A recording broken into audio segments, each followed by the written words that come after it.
Welcome to the latest episode of 5 on the Floor on the 5 Reasons Sports Network. Thanks for joining us on your favorite podcast app, on Apple Podcasts, on Android, Spotify, or the 5 Reasons YouTube channel. Also, check out Off the Floor. That's our Discord server, $2.99 per month. Why aren't you on there yet? We know that Twitter has become a pain in the ass for a lot of different people. You just want to talk heat. You don't want all the political spin both ways. So join us on Off the Floor.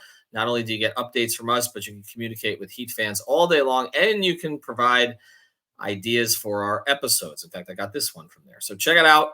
It's Off the Floor. Link is right here in the description. Also, check out the great sponsors of the 5 Reasons Sports Network. Legal again in the state of Florida, Prize Picks. Use the code 5. They've got a great new promotion. They came back better. You put down $5, they give you $50, no strings attached, to play on anything that you want. Pair up to 2, 3, 4 players together in your lineup and win big. Check it out at Prize Picks. Use the code 5, F-I-V-E. Get your $50 free today. And now, today's episode. Down the Biscayne. Yikes. 5 on the floor. Ride for my dogs. Where here's the thing. You can check the score. Hustle hard, couple scars. Wearing rubber frauds. Just like Butler said, you in trouble, y'all. Kept the floor playing. Got it all band. Y'all seen the block. Stop with one hand. And Pat, we trust. It's about have the guts. We're here to bring the heat. Y'all can hang it up. Welcome to 5 on the Floor, a daily insider show on the Miami Heat and the NBA, featuring Ethan Skolnick, Greg Sylvander, and Alex Toledo, plus others from the 5 Reasons Sports Network. All right, welcome back to 5 on the Floor. Here's today's floor plan. I'm Ethan Skolnick. You can follow me at Ethan J. Skolnick on 5 Reasons Sports. I got Alex Toledo. You can follow me at Tropical Blanket. We are taking a break, just a brief pause, because we are halfway through, Greg Sylvander and I, we are halfway through the top 40 players of all time. We've gone from one on up, I guess you would say. So we've already done 5 episodes, 4 players each, 1 through 4, 5 through 8, 9 through 12, 13 through 16, and 17 through 20. I won't spoil it like I just did for Alex, who's coming back from a vacation and didn't want me to give away the ending. If you weren't aware of what happened at the end of Game of Thrones, Breaking Bad, I can share that with you also in case you ever decide to binge that. But anyway, we will get to 21 to 40 soon. And a lot of you are angry at us on certain players that were not included. I guess the only thing I'll say is this, Alex. Apparently, one of the reasons for Greg and I doing this was that we would have a little bit more frame of reference on some of the older players, and yet we only included one pre-Riley player in the top 20. So that is bothering some my age and older, that we didn't give more more credit to those who predated the winning years, which pretty much is the reason that I. John Sunvold didn't sneak in there. John Sunvold, John Shasky, the great Jim Rowinski, who looked like a bodybuilder. Of course, Sherman Douglas might make it on the list somewhere, but yes, no, Harold Miner, no. We actually just Glenn Rice. That's the one giveaway. I'll give it number 11, but we didn't put any others in the top 20, and so there's a rampage to my door saying that certain guys should be 21. But we'll see if we do that when we come back. But right now, Alex and I are going to go back to the present day with a guy who was actually third on our list of all-time Heat players, but he's 6th on another list. And the question that we're going to try to answer today is, has the Jimmy Butler disrespect swung too far? Because we've spent a lot of time kind of nitpicking him as, the franchise's signature player at this point. And also because Pat Riley nitpicked at him about availability and didn't give him the extension that he initially wanted this offseason, but now says he wouldn't have taken even if they'd offered him or didn't want it anymore. But it feels like we have these swings with players where it's like, I feel it's happened with Tyler Hero. Okay. But again, Jimmy Butler is a different level than Tyler Hero. And let me just read you this list. All right. And you just tell me your initial reaction to it. This is Hoops Hype, which is a good site, by the way, hoopshype.com. They post articles from around the NBA. They do their own original work as well. It's a basketball site. It's not the type of site. They do a lot of lists, but it's not the type of site that's just there to get clicks. Hoops Hype's top 15 small forwards for the 24-25 season. So this is a projection. Number 1, Jayson Tatum. Number 2, Kevin Durant. Number 3, LeBron James. Number 4, Kawhi Leonard. Number 5, Paul George. Number 6, Jimmy Butler. Number 7, Scotty Barnes. Number 8, DeMar DeRozan. Number 9, Brandon Ingram, who the Pelicans have been trying to trade this offseason. Number 10, Franz Wagner. Number 11, Mikal Bridges, who went for 16 first-round picks from the Nets over the Knicks. Number 12, OG Anunoby. Interesting because now you got 2 Knicks. on this list, 11 and 12. Number 13, Brandon Miller, who had a very good rookie season for Charlotte. Number 14, Michael Porter Jr. And number 15, Jalen Johnson, who broke out for Atlanta last year before he got hurt. Your initial reaction to that before we deep dive on it? My initial reaction is Paul George being over Jimmy is kind of the one that just stuck out to me more than others, right? Not that I'm in 100% agreement, right? Almost I'm agreeing with Tatum being number one. Not that it's a crazy take or anything, but it's just like I don't know, like especially after what we just saw with the Olympics, right? And I don't know how much that's fair to judge where they're currently at in the NBA, but the guys that he's over are guys who are playing the minutes over him in the important games in the Olympics, and guys who were actually making jump shots and having an impact on the floor when they were playing. So it's hard for me to say Tatum is number one. But as far as in relation to Jimmy, I think the Paul George thing is it's not great. Like I just don't think he's been absolutely reliable over the past few seasons, and I just don't think he's been better than Jimmy for a long time now. Like he's a very good player still, but no, I don't think like that's the one that stands out to me right away is that Jimmy should be ahead of Paul George, even if you are projecting, because I think Paul George is a great fit for him in Philly. It's going to give the Heat even more problems as far as getting out of the play-in and all that, but I don't think he's going to have a particularly great like number season or anything like that, whether he stayed with the Clippers or now with the Sixers. He's going to be kind of the third option either way, and he's going to be he's overqualified to be a third option, so again, great fit. But even if you're projecting for impact, production, games played, all that, I get it. I get why Jimmy's regular season impact will have you thinking this way, but I still would not put PG over Jimmy. All right, so we're gonna go specifically on the PG thing in a minute, because I think that's where most people are going to go. Although I think there's another guy on there that people will look at as far as being ahead of Jimmy. But first thing, what's interesting about this, and again, I have to disclaimer as I always do that we're breaking this into positions only because Hoops Hype did. Do all these guys even play small forward for their respective teams primarily? Before we go through the rest of the list, not okay. Really, let's go. Like, AD before. I mean, Tatum, yes, right? Primarily, I guess. Played a lot of forward. Tatum more before since they start Holiday, White, and Jaylen Brown? Yes, then Tatum would be a 4. Okay, so all right, Durant. I feel like KD is a 4. I've always counted him more. I mean, we can look here. Hold on, there's an easy way to do this. There's an easy, because Basketball Reference, it's not perfect what they do, but it's better than anybody else. They break it down. So far, like Tatum and KD are guys who start at the 4. That's for sure.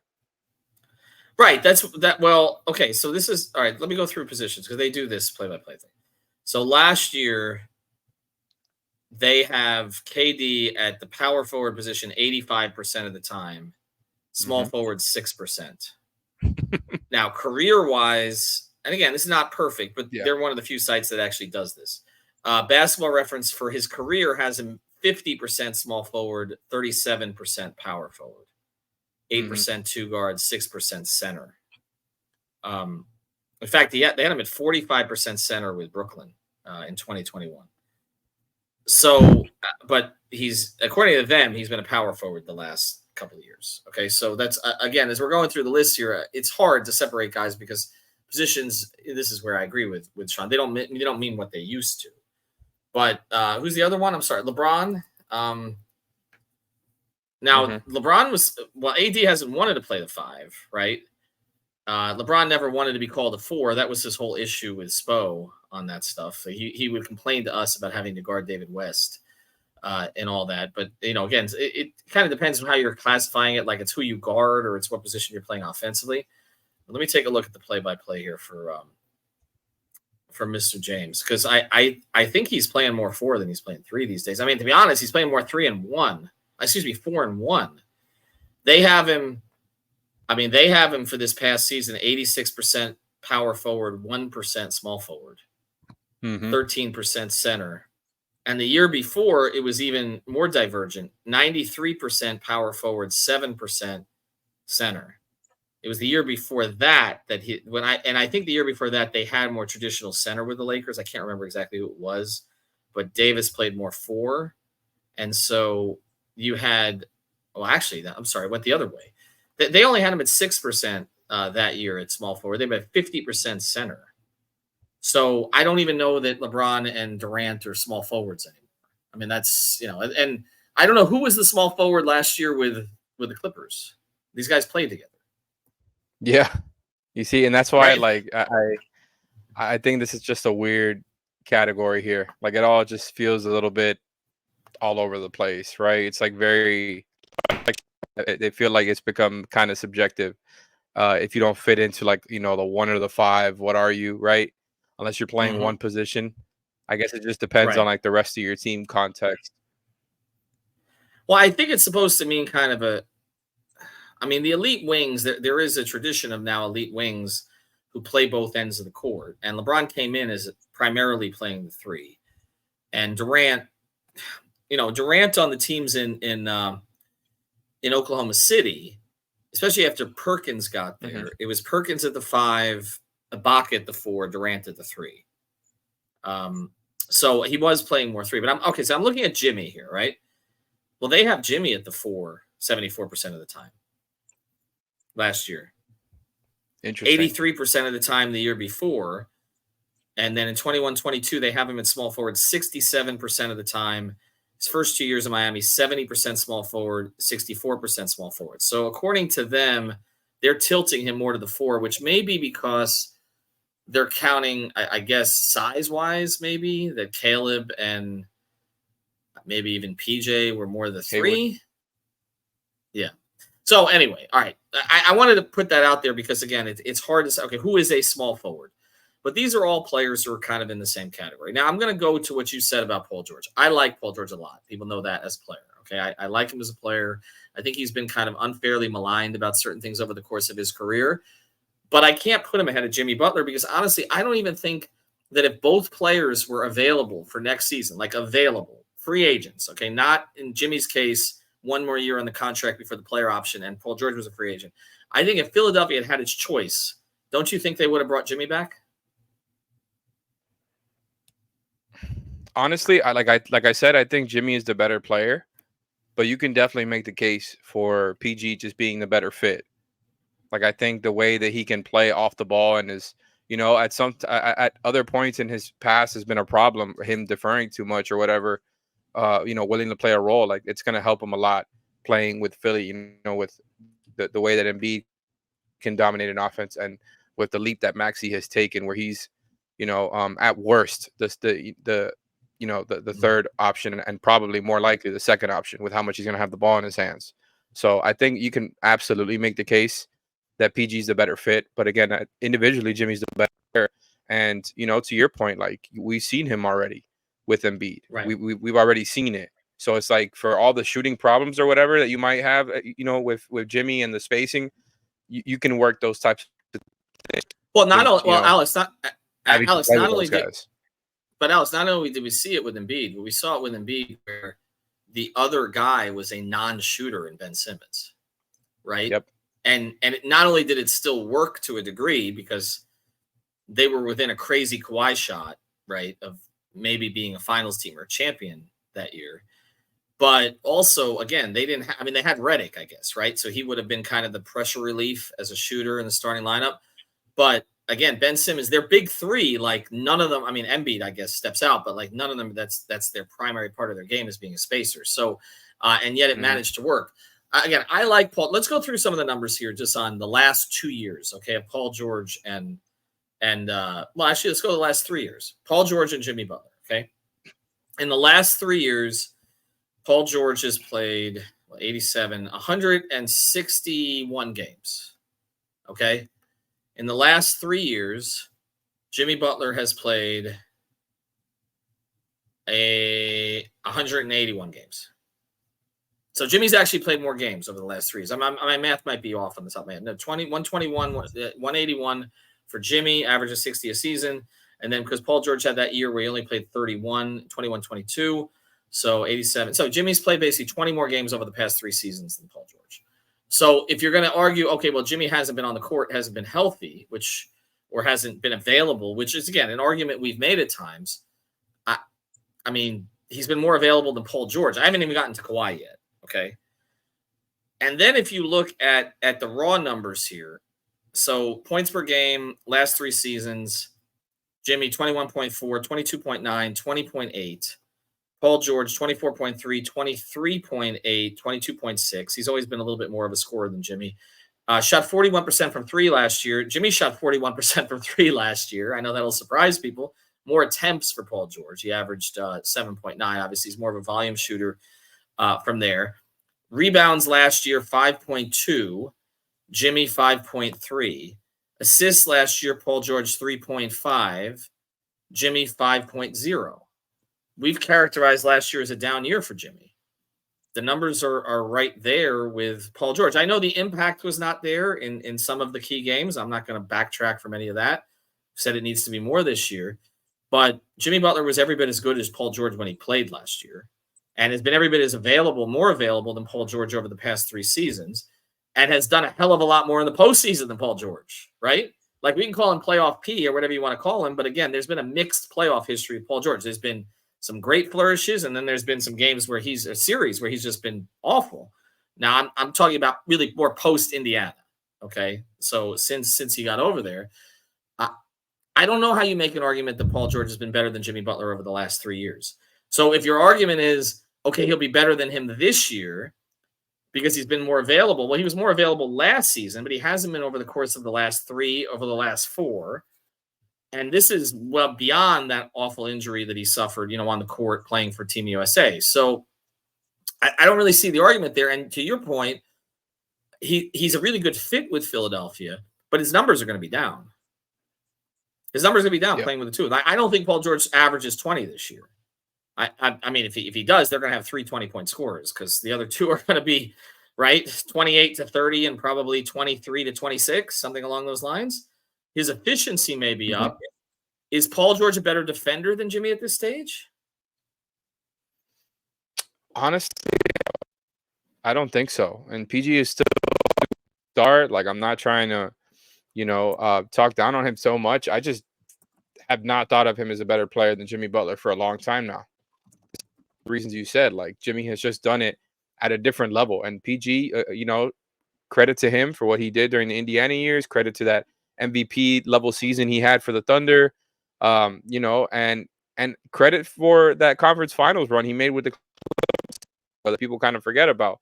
That doesn't, exonerate him from being better than Jimmy Butler. He's just not better than him. I think, PG doesn't have anywhere near the same level of athleticism or downhill juice that he had when he was with Indiana.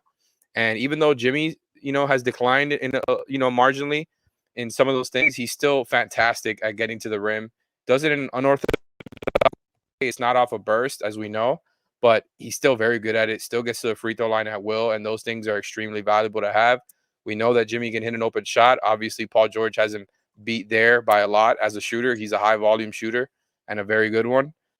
PG beats him out there. But as far as like Jimmy being a primary guy who can get to the rim almost at will, on the floor, get to the free throw line. And I still think that the defense is there, but there's no way to me that Paul George is the better player. I think Jimmy, even with the flaws, with the decline, he still provides more impact when he is one of your main guys. And Jimmy's numbers will go down too if he was playing, for the Sixers in the role that PG is going to be playing.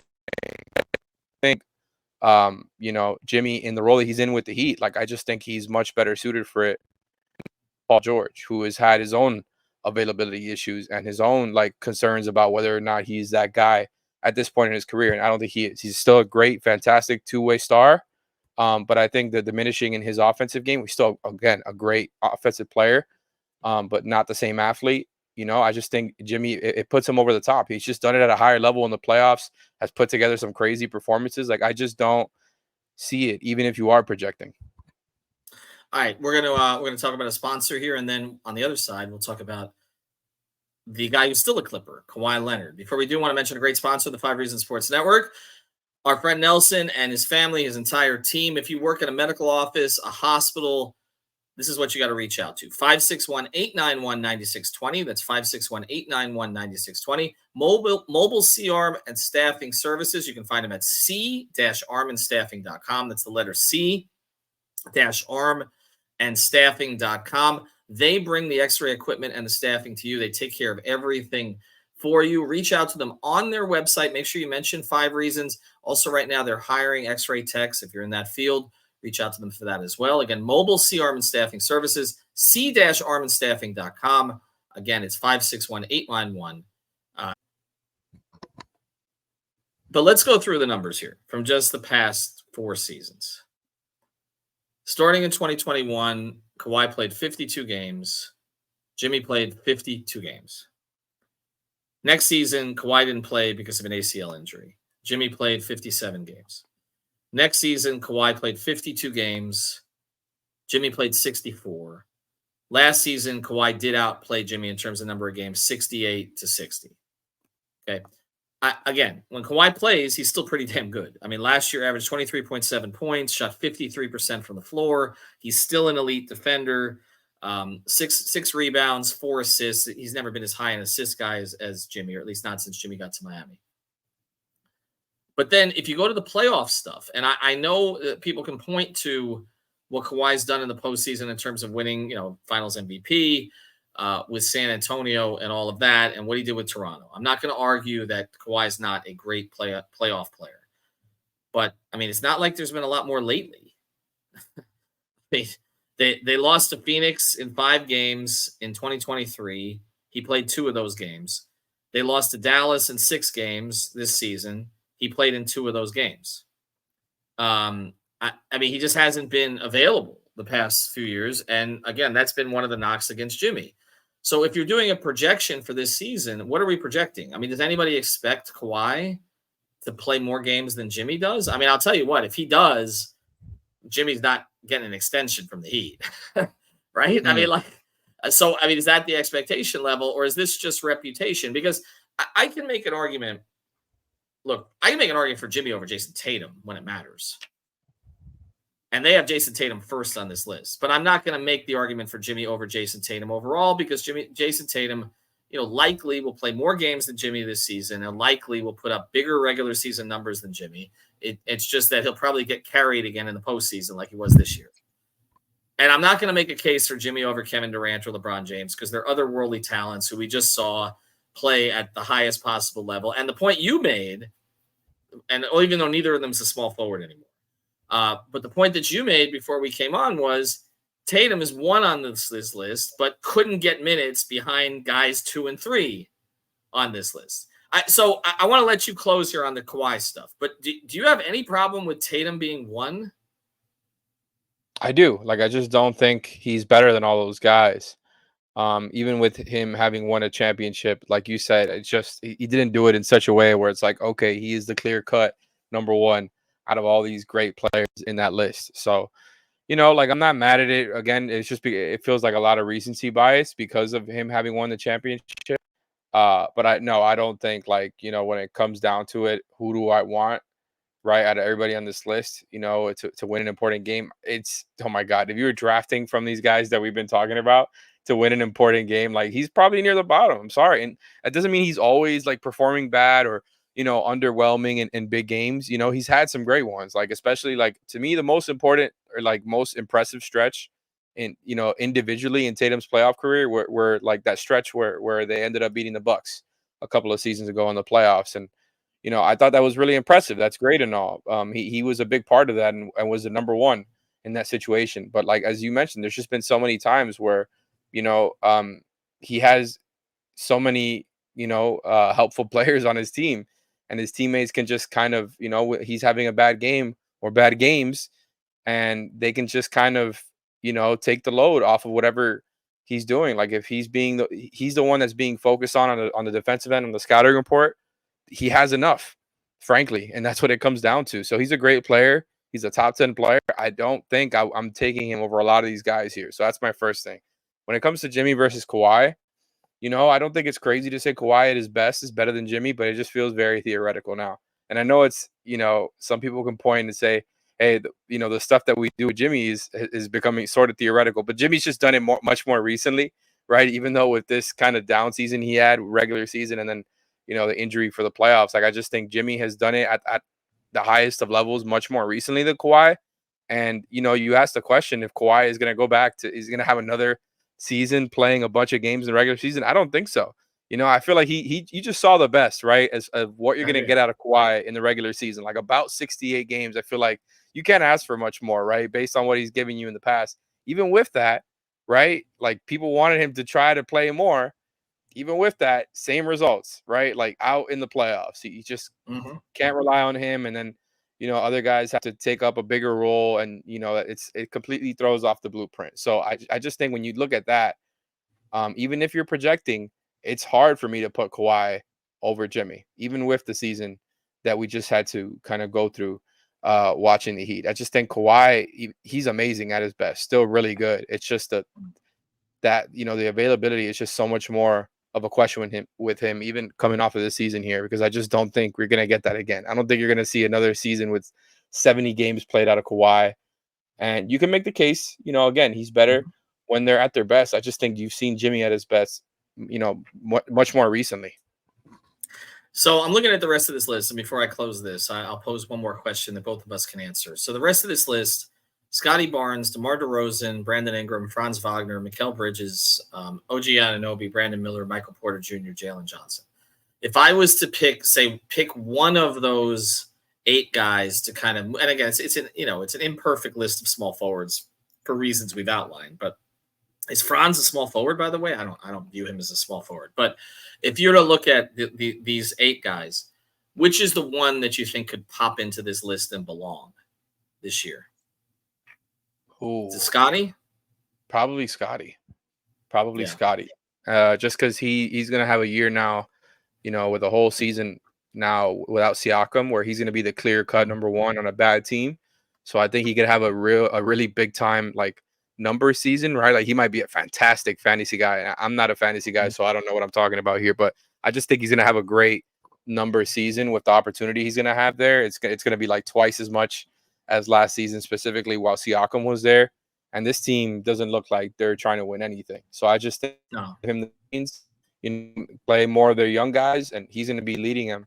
And he's obviously very good. We'll see how much of a skill jump he takes this year, but just off of production, he might leap into this list after the season. Yeah, I mean, I think the other guy is Anunoby, that I think we saw his impact on winning last year. I just don't know how it's going to work with Bridges in there and now Randall back. And you still have Brunson being so ball dominant. So, I think basketball fans appreciate what Anunoby does, and Mikal does, by the way. Now that he's returning to his other role, but I don't see the production there with those guys. I mean, Wagner just got the big contract. I don't really view him as a 3, but that's where they have him. I'll just close with this, okay? And this is why I do think the Jimmy disrespect has gone a little too far. You kind of touched on this. If you were to take those 6 guys at the top of this list, Tatum, LeBron, Durant, Kawhi, Paul George, and Jimmy, and you said, we need to win a game tonight. Okay, we got a playoff game to win. We need somebody to come up big in this game. Jimmy would not be 6th. Okay, Tatum would be 6th if they were all healthy. No, he would be 6th. I mean, they have him first. He would be 6th. Probably him or PG. Bron is still 1. He's still 1. Like he's still 1 until I see noticeable decline from him. Okay, what we just saw in the Olympics, like he's still 1. Durant is 2. And I know people are going to say, well, it hasn't worked with him in Brooklyn. It hasn't worked with him in Phoenix. If he's healthy, KD is 2. To me, Jimmy at this stage is 3. I mean, if you're talking about winning again, because, again, I don't know if Kawhi will get hurt in the first quarter. If we're talking about Kawhi in Toronto 2019 and what he provided in exchange for what DeRozan was giving them, that's one thing. But I would have Jimmy 3rd here. And I'd have Kawhi 4th and PG 5th, and I'd have Tatum 6th. So is the regular season what separates all of this here? I think it does. But again, if we're talking about what matters, now the problem for the Heat, and the one that they need to address with him this year and his last year, is they need to do enough in the regular season to get into position where it will matter what he can do in the playoffs. And he was complicit in them not getting into that position last year. Not just because he missed 22 games, okay, even though many were legitimate, but because he kind of dogged it in some of the 60 games he did play. That's they have to do enough where they can get to a seed where it matters. But once you get to a seed where it matters, I'm taking him over Paul George. I'm taking him over Jayson Tatum, and I'm probably taking him over Kawhi at this stage. LeBron and Durant are the two that, to me, until they're done, they ain't done. I'm like, if you were to ask other teams and fans of other teams who they would have the fear of God in a one-game scenario, the three guys on that list, I think now, would be LeBron, Durant, and Jimmy. Certainly if you ask a Celtics fan, right? Or a Sixer fan. Okay. Kawhi is the swing guy here because I don't know what prime Kawhi, you mentioned it, I don't know what prime Kawhi looks like anymore because we'll see it in like pockets of the regular season, but then he hasn't been available in the playoffs consistently. And they haven't gone anywhere. Where at least 2 years ago, we saw Jimmy get to the finals. Kawhi's been out in the first round the last 2 years. He played a total of 4 games. So I'm putting Jimmy third. And so I do think the disrespect has swung too far that direction. And I saw Hoops Hype's international rankings. They have DeRozan ahead of Jimmy, too. I'm sorry. I like DeMar. There's no way. Anyway, thanks to Alex. I'll be back with Greg. Alex is going to join us and tie break on some of this stuff. It's getting ugly. Like, people are upset that, like, basically, I don't know if it's friends of Ronnie Cycli or not, but, like, I promise you, Ronnie will be in there somewhere between 21 and 24, not just for his DJ skills. Have a good one, everybody. Thank you for listening to the 5 on the Floor on the 5 Reasons Sports Network. After all, someone needs to listen to my dad.